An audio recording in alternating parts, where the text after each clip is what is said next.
What's up, everybody? It's your boy Toxic Boyo, and this is not, as you can probably tell, not my review for the Odyssey. That's going to come out sometime this weekend. But if I play my cards right, this video is coming out the day that the Odyssey releases, for everyone to go see. Sure, there's like late night premieres and stuff like that that you can go to, but July 17th, that's the day that's on the poster.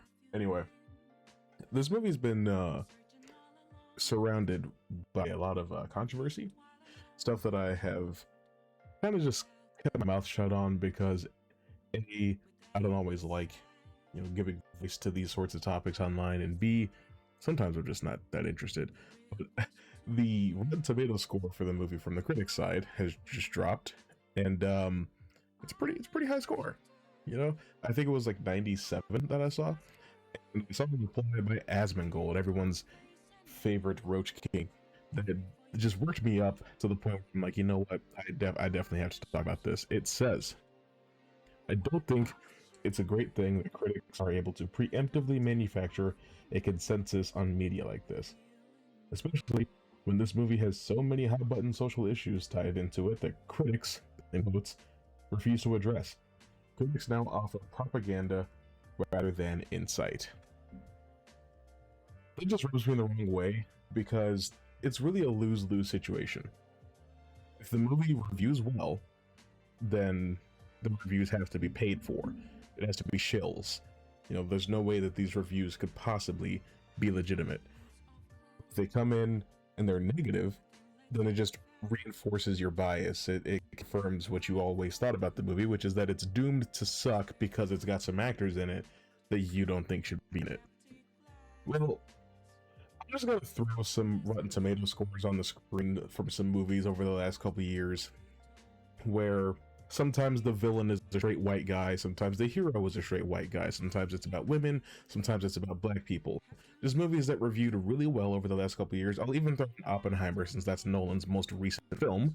I'll throw in Oppenheimer, and one thing that I want you to see is that there's a general consensus between the critic score and the audience score for most movies most of the time. Now, there are outliers. You could be quick to point to something like The Last Jedi, which has a pretty high critic score and a very low audience score. If you really want to get into it, I can just look at it this way. Critics judge films on their own, in a vacuum. Does this movie hold up against its own logic? Does it make sense? Is it entertaining? Is it valuable? And on an objective level, The Last Jedi has a lot that works for it. Now, I think that there's also a lot that works against it, but that's just me. Fans, audience, they're going to be viewing it as a Star Wars film, comparing it to the previous films, comparing it to their own expectations, and honestly, reviewing it out of emotion rather than any sort of objectivity. Obviously, film is subjective, but you have to kind of step outside the situation and be like, okay, I didn't like this, but does the movie have more pros than cons? Sometimes it will, sometimes it won't. Morbius, I don't think that there is anything redeemable about that movie. If I were to give it a star rating, 1 to 5 stars on something like Letterboxd, I'd probably give it a half star to maybe 1 star. But a lot of people would go and take a movie like Supergirl, for instance. They don't like the way that Ellie Alcock looks, and so they will go and rate the movie a 1 out of 10 on something like Metacritic, just to, stick it to the man or something. So that's why I don't personally care too much about audience scores, and I never really have. I also don't care too much about critic scores, because sometimes a movie will be rated really low, and I'll still enjoy it. It will be rated really high, and I'll find it maybe a little bit boring, maybe a little bit overrated. And sometimes I will agree with the critics. There are plenty of times where the critic score for a movie is in the 90s, and I'm like, you know what? Yeah, that's a really great movie. It would be part of that 90% that rates the movie highly, because I do also want to give a quick breakdown as to how the scores for Rotten Tomatoes are determined. Take Odyssey, for example. 97% does not mean that it's 97% a good movie. It means that 97% of critics who have rated it on Rotten Tomatoes gave it a positive score. It's an aggregate score. That's how it works. That's the only thing that number means. So on the other hand, when you have a movie like, say, Hellboy 2019 that has like a single digit score, that means out of the possibly hundreds of people that went and saw that movie, 9% of those critics gave it a positive score. It's a double-edged sword for sure. But I also want to point out the and social issues tied into the movie, because it's not real. It's really not real, because pretty much any controversy that's come from this, sort of, look, if you want to nitpick how the armor and the helmets don't look right, that's valid. If you want to point out that the Trojan horse looks ridiculous, because it does, it looks way too perfect, I can get on board with that. If you think the dialogue doesn't necessarily fit the theme and the setting and the world, I can get behind that. If you think Travis Scott is just a weird pick for a movie like this, I can get behind that. But if your problem is that Athena is a half black woman in this movie, or that Helen of Troy is black, and it's like, well, where's all the Greeks? Well, I could ask you the same thing. Tom Holland's not Greek. John Bernthal's not Greek. Matt Damon's not Greek. Betty Safdie might be Greek. I actually don't know, but that would not necessarily balance things out, would it? Because Robert Pattinson's not Greek. You know, Anne Hathaway's not Greek. Who in this movie is Greek? You're worried about historical accuracy, Nolan's rewriting history. Well, first of all, it's a myth, right? Second, do you really think that Christopher Nolan, of all people, the same guy who made Interstellar, Inception, The Prestige, the Dark Knight trilogy, movies that are, you know, strikingly devoid of black people, with the exception of like maybe one or two per movie, you think that Chris Nolan, off the heels of Oppenheimer, which has no black people in it, do you really think that Christopher Nolan is going out of his way to check boxes, to be like, I need this many black actors in it, I need this many gay actors, I need this many trans actors? Do you really think that that is how Chris Nolan went about casting his film? Or do you think that maybe a prestigious, highly decorated filmmaker that just about anybody in Hollywood would want to work with just picks the actors that he thinks fits the role the best? So sounds to me. Now, I'm not trying to insinuate that Chris Nolan is racist because he didn't put any black people in Oppenheimer. I just think that it's reflective of what was going on at the time, you know?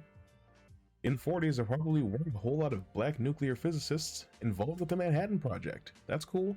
I get that. But at the same time, that's real history. That is something that actually happened. You know, there are people alive right now who were alive at that time. The Odyssey is a myth. It's always been a myth. And by that token, you can put whoever's best for the role in the role. Because people were tripping about, you know, the idea that Elliot Page was playing Achilles, which he's not, by the way. I don't know who he's playing, but I looked at the cast, not Achilles. And they're like, well, in my day, Brad Pitt was Achilles. He's not Greek either. That's rewriting history by your logic, right? So I have to ask the question, you know, where's all the outrage when, like, I don't know, Percy Jackson, The Olympians hit Disney Plus, and, well, yes, there was outrage about Annabeth Chase, I know that, but nobody was like, oh man, Lin-Manuel Miranda shouldn't be playing Hermes, or Lance Reddick shouldn't have been playing Zeus. Because I'll tell you what, Lance Reddick had a very imposing and threatening presence on screen that I think befits Zeus perfectly. It's not about if you look like the old statues, it's about, do I get the feeling that I'm supposed to get by looking at this actor in this role? And in my mind, yes. Yeah, Lance Reddick killed it as Zeus. So that's why I don't care what skin color somebody is when they're playing a Greek fable, right? And I'm not going to get into, well, why can't we have a white Black Panther? None of that is the point of what I'm talking about right now. I can get into that later on if that's what you really want, but I'm not talking about that today. The fact that Zach wants to say that this is propaganda and that there's no way this is possibly just a good movie. Like, why aren't the critics talking about the issues that I think are important? Well, Zach, because the critics are paid to talk about the movie. You're meant to talk about the movie, right? You have a movie like, Django Unchained that reviewed really well and performed really well in the box office. Should the critics have taken time out of their review to be like, by the way, the N-word is said quite a lot in this movie, and it might make you uncomfortable. So if you're sensitive to that sort of thing, you probably shouldn't watch it. Or is their job to be like, hey, this is what works in the movie, this is what makes it stand out, this is what weighs it down, this is what brings it up, this is the best performance in the movie, the camera use is good in this way, the direction, the blocking, the sound editing, the music. They're supposed to tell you what works and what does not work in the movie. They're not supposed to tailor their review to what makes you feel good, because if we're being completely honest, the people that are overly obsessed with the movie and have been making video after video about it, like Asmongold, who swear they're not going to watch it, are going to watch it. You're going to get a Critical Drinker video about it. You're going to get a Geeks and Gamers video about it. You're going to get a Nerdrotic video about it. You're going to get whoever the hell else is that one woman, what's her name? You know the one. She makes those weird faces in her thumbnails. You're going to get all sorts of videos like that are exactly what you want. They're going to talk about, well, this act shouldn't have been in it, and I couldn't get over the fact that they were doing this and doing that because this made me uncomfortable or whatever. You're going to get plenty of content like that. You do not need to turn to the actual legitimate critics who have studied for this job to give you the feeling that you want. You'll find it, man. You'll find it. And if it really bothers you so much, then just don't watch it. Nobody's forcing you to get up and spend your money to go watch this movie. But the fact of the matter is, this movie is breaking records when it comes to ticket pre-sales, and it's probably on track to do better than Oppenheimer, because Oppenheimer built a lot of clout and a lot of hype and a lot of prestige for Chris Nolan. He won a lot of awards for that movie, and so rolling it into the next one, it's only going to pick up steam. It's only going to get more popular, more hyped. That's how this sort of thing works. So you shouldn't be surprised when this movie is the third one this year to make $1 billion. Now, I'm not stupid. I know that Spider-Man Brand New Day is coming out in 2 weeks, and that movie's success is going to directly impact the success of Odyssey going forward. It will chop off its legs. That's how it works. Two movies cannot dominate the box office at the same time unless they're Barbie and Oppenheimer, but that was a very special case and probably won't happen again for a very long time. I don't know. I guess the point of this video that I'm trying to make is that, like, I've seen the screenshots of how many dislikes the Odyssey trailer has. That proves nothing other than the fact that the internet is full of the most gullible, impressionable people in the history of the world. It doesn't matter. Twitter is not a real place. YouTube is not a real place. The fact that, like, I don't know, there was all of that negative press surrounding somebody like Brie Larson back when the Captain Marvel movie came out, and then when it actually released, it made $1 billion. You know, the internet is not real. You can bitch and moan and whine and complain all you want into your echo chamber of however many followers you have, but that has no impact on the general public. You can't control what movies are going to do well or not do well because you told your subscribers, you told your followers that a movie's going to be bad. There's no such thing. Let's be honest, this movie is starring Matt Damon, Tom Holland, Anne Hathaway, and Zendaya. Those are four of the biggest stars in Hollywood now and in the past. Like, there's no way this movie's going to flop. I know Tom Holland is not exactly a box office, buster machine, but Uncharted did well, right? So I think there's there's something to be said there. I don't know. I just don't even go see it because I said that you shouldn't care what other people say. Go see the movie if you want to see the movie. Don't watch it if you don't want to watch it. But don't expect the world to acquiesce and bend to what you think it should be and what it should look like. It's like, well, I think that the movie is going to be bad for these reasons, and so should everybody else. It doesn't work that way. and it's really never going to work that way. You have to find some other way to get your purpose.